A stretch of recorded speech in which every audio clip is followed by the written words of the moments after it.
आज मैं बात करने वाला हूँ कि क्या आत्मबोध का होना बहुत कठिन है। तो इसमें जो मेरा एक्सपीरियंस रहा है कि आत्मबोध होना कठिन नहीं है, ये बहुत सिंपल है।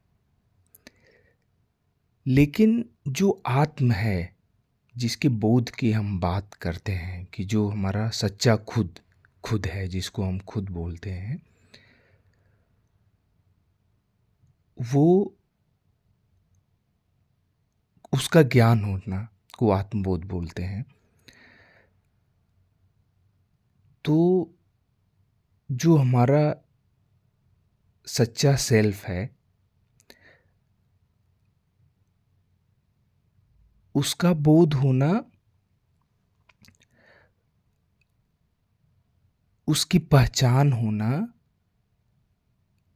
कठिन नहीं है, ये बहुत सिंपल है।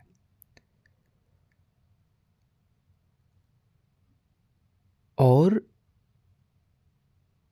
जो शुद्ध चैतन्य है, प्योर अवेयरनेस है, जो कि हमारे अंदर हमेशा रहती है और वह अनचेंजेबल है, उसमें कभी कुछ नहीं बदलता,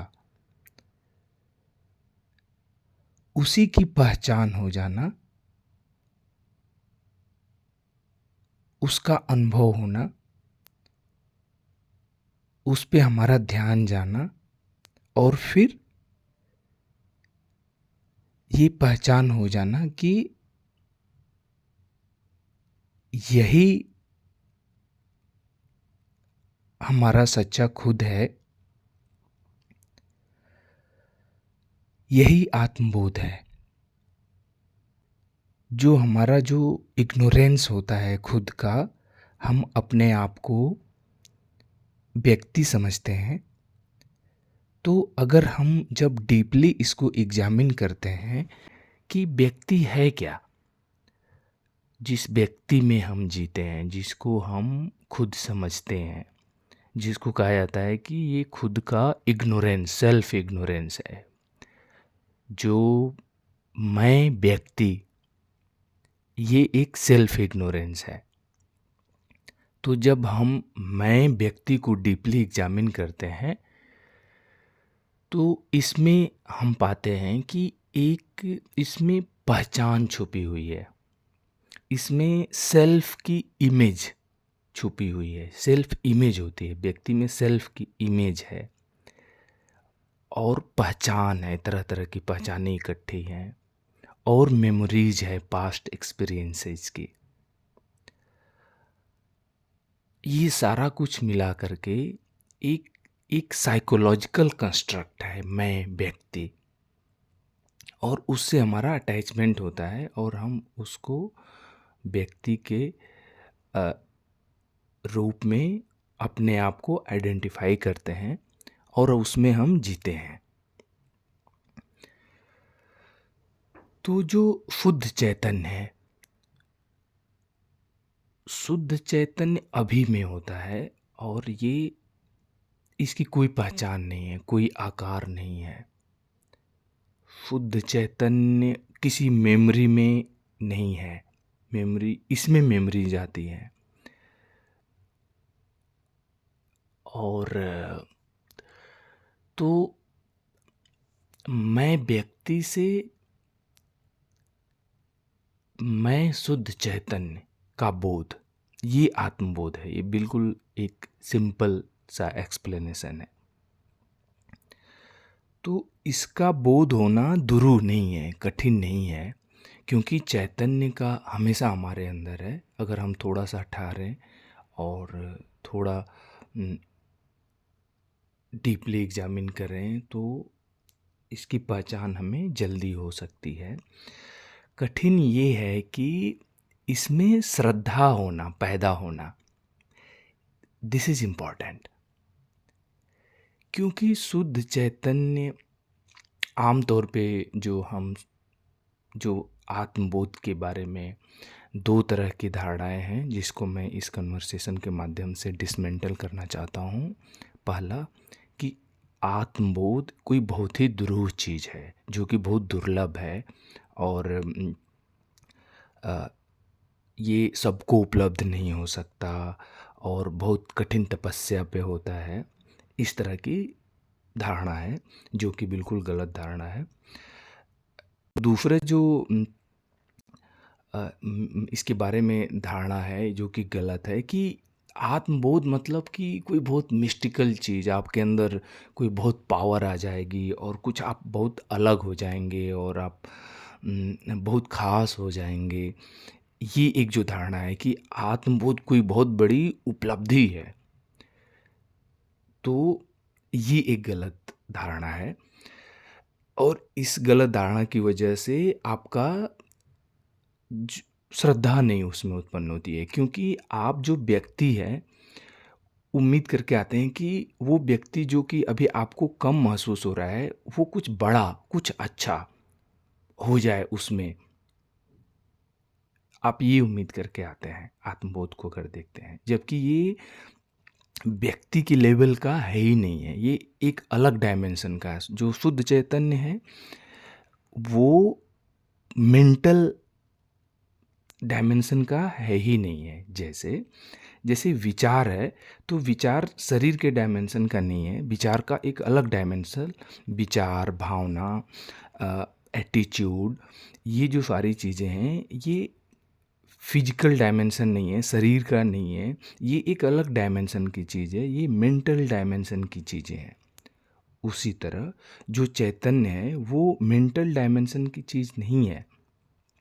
और जो आपका व्यक्ति जो सारा पहचान और मेमोरीज और आइडेंटिफिकेशन मिला करके है, वो मेंटल डायमेंशन का चीज़ है। व्यक्ति आपके दिमाग में है और जो शुद्ध चैतन्य है, वो मेंटल डायमेंशन का है ही नहीं है। कॉन्शसनेस, प्योर अवेयरनेस, शुद्ध चैतन्य का अपना डायमेंशन है, जिसको आप स्पिरिचुअल डायमेंशन कह सकते हैं।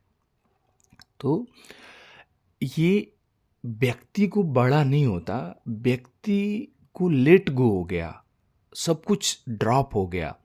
जितनी मेरा व्यक्ति मतलब पहचान, सेल्फ इमेज, पास्ट, फ्यूचर सब खत्म हो गया, एकदम अभी में आ गया, प्योर अवेयरनेस में। जब हम अभी में जो है, दैट इज शुद्ध चैतन्य। तो इसमें श्रद्धा होना कठिन है, क्योंकि ये न्यूट्रल है और इसमें इससे आप कुछ सोचें कि जो व्यक्ति में कमियां थी उसको मैं पूरा करूं, जो आप पाना चाह रहे हैं, जो कि आपको कम लग रहा है जीवन में, कुछ भी नहीं है। दिस इज प्योर जो अवेयरनेस है, ये अव्यवहार्य है, इम्प्रैक्टिकल है, इसका अपने आप में कोई यूटिलिटी नहीं है। जैसे आप समझिए कि स्पेस है, तो स्पेस तो खुला सारा स्पेस है, इसकी कोई प्रैक्टिकलिटी नहीं है। आप सोचें कि इससे डायरेक्ट कोई फ़ायदा ले सकें, तो नहीं ले सकते। यूटिलिटी तो दीवार जब आप खड़ा करते हैं, तो एक उसको यूटिलिटी देती है वो, तो फ़ायदा तो दीवार में है, खड़ा करते हैं। तो उसी तरह से शुद्ध चैतन्य में कोई प्रैक्टिकलिटी नहीं है और इसमें कोई अच्छा और बुरा नहीं है, कोई इससे आप लाभ नहीं ले सकते। तो आप व्यक्ति को जो बड़ा करना चाहते हैं, वो कुछ भी आपको इसमें नहीं मिलता है। ये व्यक्ति को बड़ा करने की चीज़ नहीं है, ये व्यक्ति ख़त्म हो जाता है की चीज़ है। मतलब जो व्यक्ति जब हम ख़त्म हो गया, या व्यक्ति के बियॉन्ड क्या है की चीज़ है। तो अगर इसमें आप फ़ायदा के नज़रिए से आते हैं कि कुछ ग्लोरीफाइड उम्मीद करके आप आते हैं कि आपके जीवन में होगा, तो ऐसा नहीं है, कुछ भी नहीं होगा, कोई इसका फ़ायदा नहीं है। आप करेंगे क्या इसका?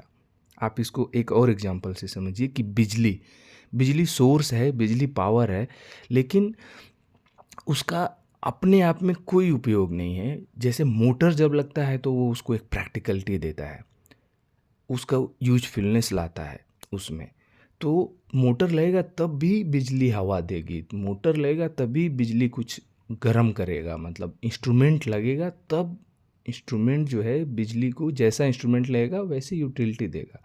फ्रिज, एसी, हीटर, गीजर, पंखा, बल्ब, ये सारे जो है इंस्ट्रूमेंट लगते हैं, तब जा कर के बिजली उस इंस्ट्रूमेंट के हिसाब से एक यूज़फुलनेस आती है उसकी। विदाउट इंस्ट्रूमेंट बिजली का कोई फ़ायदा नहीं है, कोई यूज़फुलनेस नहीं है। इन द सेम वे शुद्ध चैतन्य का न्यूट्रल है, यहाँ पे कोई वैल्यू सिस्टम नहीं है।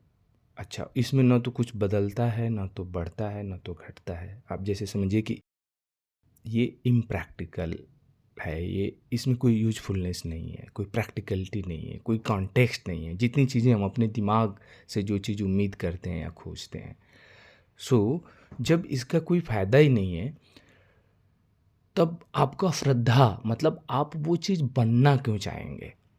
ये एक दुर्लभ चीज़ है। क्योंकि तब आप व्यक्ति को छोड़ करके और आप शुद्ध चैतन्य क्यों बनना चाहेंगे? सवाल ये है। सवाल ये नहीं है कि आत्मबोध कठिन है। अब दूसरा पहलू पे हम आते हैं कि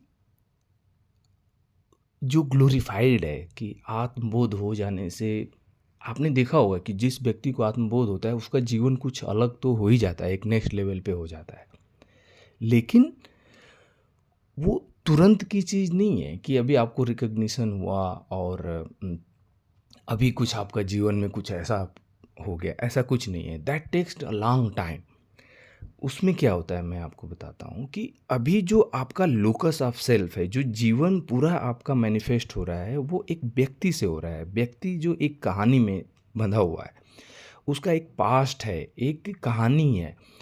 तो जो पूरा माइंड है, वो व्यक्ति में बहुत सीमित है। वो सत्य को जितनी भी चीज़ें जो चेतना एक्सपीरियंस कर रही है और जो भी क्लैरिटी है, जो भी ज्ञान है, होता क्या है, आप अपना पे फिर मैं पे आ जाता है ना कि मेरा किस में क्या फ़ायदा होगा, अपना डर आ जाता है, अपना फ़ायदा आ जाता है, अपना भविष्य मेरा क्या होगा। अब फिर ये सारी चीज़ें आ जाती हैं। तो जो सीमित सत्य को बहुत सीमित करके जीता है, मतलब वो काफ़ी मॉडिफाई हो जाता है। जो चेतना का जो विजडम है, जो सत्य है, वो उसमें नहीं जीता। वो अपनी कहानी में फिर आकर के वहीं पे होता है।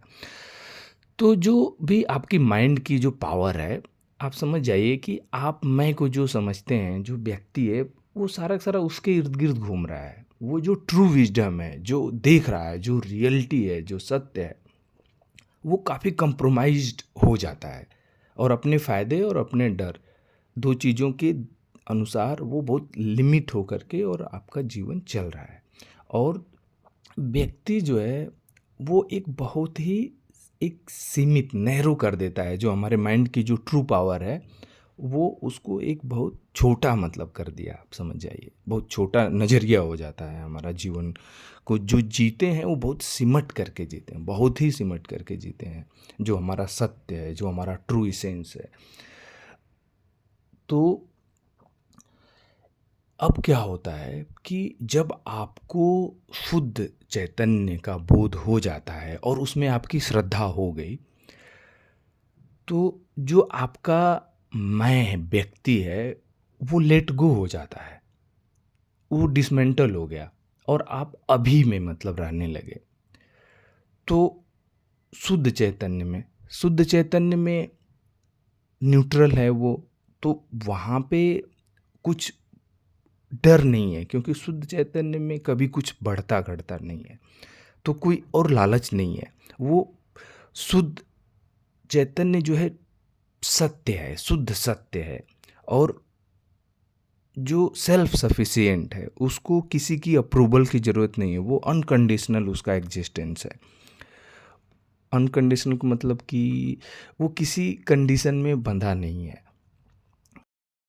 शुद्ध चैतन्य अनकंडीशनल है, किसी घटना का, किसी जो चीज़ें होती हैं इस डायमेंशन में, जीवन में जो घटनाएं होती हैं या जो भी चीज़ घटनाएं होती हैं, वो सारा उसका जो इफ़ेक्ट मेंटल लेवल पे पड़ता है। शुद्ध चैतन्य का कुछ फर्क नहीं पड़ता। तो जब आपका जो व्यक्ति डिसमेंटल जब हो जाता है, तो वो रहना जब शुद्ध चैतन्य से होने लगता है, तो शुद्ध चैतन्य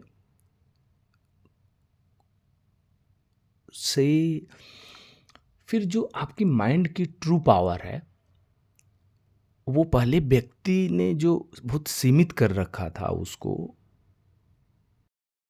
बैरियर ख़त्म हो जाता है। फिर उससे माइंड जो है उसको एक्सप्रेस करने लगता है, यानी कि फिर आपके थ्रू विज़डम आने लगती है, गहरी विज़डम आने लगती है। और जो शुद्ध चैतन्य है, वहाँ से एक्सप्रेशन आता है, जो फिर माइंड के थ्रू आता है। तो जो एक्सप्रेशन व्यक्ति से अभी आपके अंदर आ रहा है, आप ये समझिए कि वो शुद्ध चैतन्य से आ रहा है। एक्सप्रेशन तो माइंड से के माध्यम से आ रहा है, लेकिन वो जो माइंड एकदम सीमित था व्यक्ति में, अपनी कहानी में फंसा पड़ा था, वो आज़ाद हो गया माइंड। और वो एकदम जो शुद्ध चैतन्य में जो क्लैरिटी है, जो निर्भयता है, जो खुद को होने का, जिसमें कोई कमी का एहसास नहीं है शुद्ध चैतन्य में, उसको किसी बाहरी कंडीशन, किसी बाहरी चीज़ की कोई ज़रूरत ही नहीं लगती। वहाँ पे ख्याल ही नहीं है, क्योंकि वो ख्याल के ऊपर की चीज़ है, वो हमेशा एज इट इज़ है। तो अब माइंड उसको जब एक्सप्रेस करता है, तो विजडम एक्सप्रेस करता है, क्लैरिटी एक्सप्रेस करता है, और पीस है, और एक कंपैशन आता है। वो देख पाता है लोगों को परेशान कैसे जकड़े हुए, मतलब कहानियों में फंस करके, और बहुत सीमित और एक डर में जीते हैं, एक झूठा मैं के वजह से। तो वो एक एक्सप्रेशन का फॉर्म लेता है, और वो कुछ जो अभी इस लेवल पे है उसमें एक सच्चाई होती है, एक एक प्रेम होता है, एक करुणा होती है, एक विजडम होती है। तो नेचुरली ये जो लाइफ है जिसमें बाकी सारे लोग दौड़ भाग रहे हैं, वो उससे डिफरेंशिएट होने लगता है, और लोगों को वो अट्रैक्ट करने लगता है। लोग उससे जुड़ना चाहते हैं, उसको समझना चाहते हैं, उसको जीना चाहते हैं कुछ लोग। तो धीरे धीरे वो एक एक वैल्यू क्रिएट होता है, वो एक वैल्यूएबल बनने लगता है। लेकिन जो मैं बात कर रहा था कि इट टेक्स टाइम, क्योंकि रिकॉग्निशन से फिर माइंड जो है तुरंत, मतलब एकदम अचानक कोई रूपांतरण नहीं होता है, इट टेक्स टाइम। तो शुद्ध का जब रिकॉग्निशन होती है, तो आपको पहचान हो गई, तो वहाँ से दो रास्ते होते हैं। अगर आपने पहले से कुछ उम्मीद रखा रखा है कुछ व्यक्ति का वाला, कि बड़ा मतलब होगा, तो वहाँ तो व्यक्ति का है नहीं, वहाँ तो व्यक्ति को छोड़ने वाली बात है, व्यक्ति ख़त्म हो रहा है, और तुरंत आपको कोई फ़ायदा भी नहीं दिख रहा है उससे कि कोई आपके जीवन में होने वाला है। तो आप रिट्रैक्ट कर जाएंगे, आप वापस जाएंगे, क्योंकि आपको श्रद्धा उसमें नहीं होगी, आप बनेंगे नहीं, वो शुद्ध चैतन्य आप खुद नहीं बनेंगे। तो इसलिए बोध आपका कठिन हो जाता है, क्योंकि श्रद्धा होना कठिन होता है। और दूसरा चीज़ कि जो आपका मेंटल कंडीशनिंग है, ये एक सबकॉन्शियस व्यक्ति का होना एक बहुत डीप रूटेड कंडीशनिंग है, सबकॉन्शियस लेवल पे है। आपका न्यूरल जो नेटवर्क है वो इन्वॉल्व है, व्यक्ति में है, बहुत गहरे जड़ में पड़ा हुआ है। तो सिर्फ रिकग्निशन तो ऊपर ऊपर होता है, लेकिन जब आपको श्रद्धा उसमें पैदा होगी, आप प्रैक्टिस करते हैं, मतलब शुद्ध चैतन्य, मैं शुद्ध चैतन्य हूँ उससे, तो आपका बार बार बार बार इस रिमाइंडर में आप रहते हैं, और उस चीज़ को, तो धीरे धीरे धीरे धीरे आपका जो सबकॉन्शियस लेवल पे जो गहरे बैठा हुआ है कि मैं व्यक्ति हूँ, वो धीरे धीरे चेंज होता है। It takes time. तो आप समय उस चीज़ के लिए क्यों लगाएंगे जिस चीज़ में कोई फ़ायदा नहीं हो रहा है? उसमें आपको श्रद्धा क्यों होगी? शुद्ध चैतन्य से आपको कुछ नहीं मिल रहा है उस समय, फिर आपको सालों लगेगा। मतलब जो मैं बात कर रहा हूँ कि रिकॉग्निशन के बाद एम्बॉडीमेंट होना। रिकॉग्निशन तो हो गई, रिकॉग्निशन होना तो बस कुछ, मतलब पॉइंटिंग की बात है, मतलब सही तरीके से इशारा करने वाला आपको मिल जाए तो वो तुरंत का तुरंत हो जाएगा। लेकिन वही बात है कि वो आपके जीवन में उतरने में तो आपको कई सालों लग सकते हैं, उसको प्रैक्टिस करने में, मतलब मैं शुद्ध चैतन्य हूँ बनने में।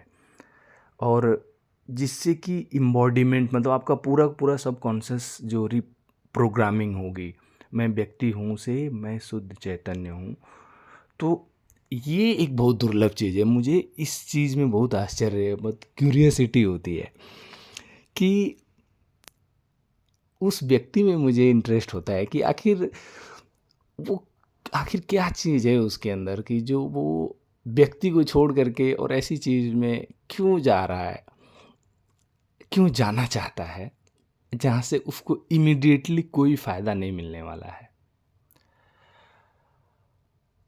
और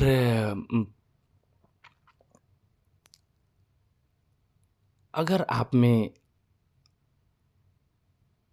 है ऐसा श्रद्धा, तो आप में मुझे इंटरेस्ट है।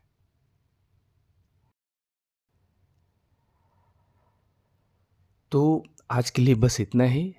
और मुझे उम्मीद है कि जो आत्मबोध की जो यात्रा है आपकी, इसमें आपको क्लैरिटी आपको मिली होगी कि मुझे आप जो यही चाहते हैं या कुछ आप अलग उम्मीद करके और आप आत्मबोध की तरफ जा रहे हैं।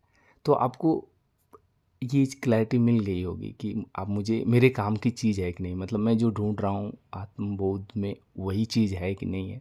तो आपको जाना है कि नहीं जाना है, जिससे कि आप अपना सही जो चीज़ आपको चाहिए आप उधर अपनी एनर्जी को, अपने माइंड को, अपने प्रयास को आप उधर लगा सकेंगे।